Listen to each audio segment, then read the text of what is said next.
Solana transaction fees are tiny. Like, how does it end up being $1? Just because storage is so much more expensive? Because it's not a transaction fee problem, right? Exactly. So, see, you're hinting at something very important, which is that not all transactions are created equal.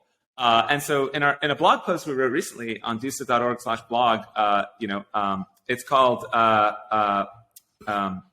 what was it called? It was called like Web3 won't scale on smart contracts or something. It talks about how there are transactions that just move money around. Like, let's say like a transaction where I send you money or you send me money, right? That doesn't actually create new data that you have to store. It's just two account balances that are like incrementing and decrementing, and you just throw that. You don't have to keep the transaction. You can just throw it away, which is what all the blockchains do. But if it's something where I make a post, right?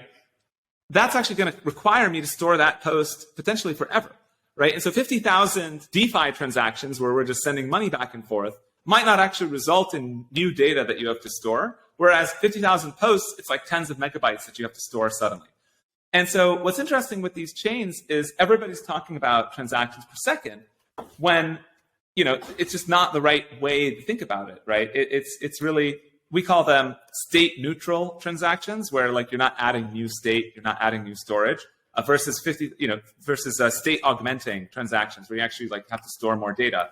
And so to do social transactions, social media, all of them are state augmenting. Follow, like, whatever. They're all actually resulting in new data that you have to store.